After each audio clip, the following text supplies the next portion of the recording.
maybe even scarier.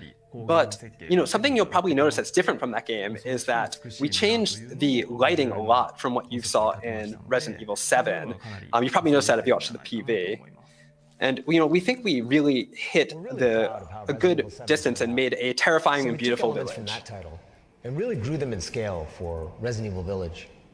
Not only did we up the graphics and elements of survival horror, but we focused on making the world and the atmosphere all around it feel both beautiful yet terrifying.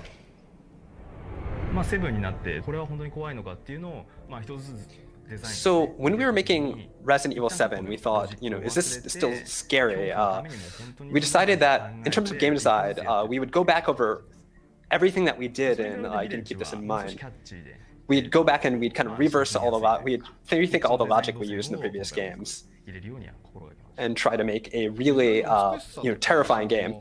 So compared to RE7, Village is a bit more catchy, a bit more easy to pull yourself into. That's one of the primary concepts we kept in mind when creating the game.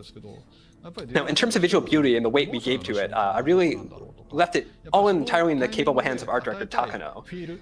As Village's director, I tried to think about the feel of the game, like what are the emotional moments, where's the terror, where's the beauty, where's the cruelty, where are all these feelings, and thinking about all that sort of stuff is my main job, what I consider my main job when I screen this game. Now, when we think of the word village, it evokes a sense of closeness, of a small, tiny place. But when you look at what you've built Village to be, it's sort of a colossal distance. It's got this colossal distant feel to it.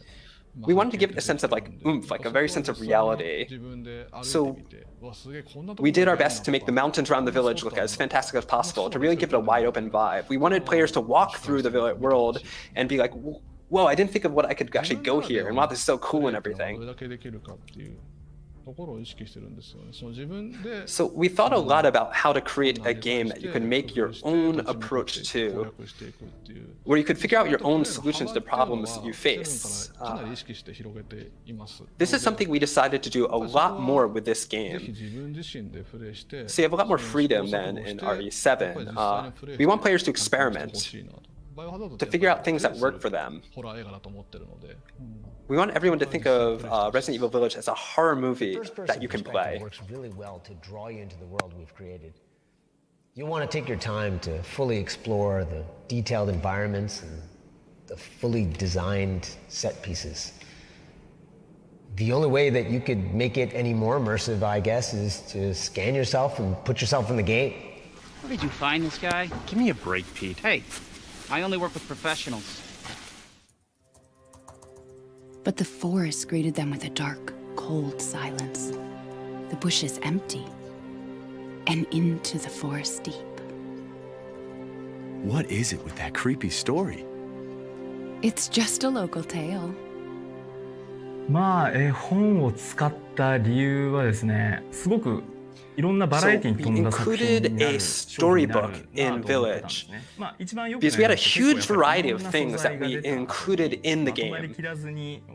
We realized later that it would be hard to summarize all that, and players might get confused and think, what's this all about? That would be, not ideal.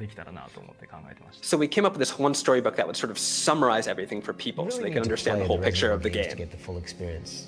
All the little touches and ideas that the designers add are fully realized and come together once you make it through the entire game. 僕はそうですね、Village は Village to me is 僕はやっぱりそうですね、イーさんっていう一人の人間の this kind of story of Ethan, this one guy. イーさんっていうそのキャラクターの一つの、イーさんの全てを描き切る作品だと思ってます。So probably the entirety of who he is just kind of brought into a one single game. っていうのを最後まで見届けたいと。For the Ethan Winters that we created in Resident Evil 7, I wanted to see where his story ended up. And I think that's kind of one of the main centerpieces of Resident Evil Village.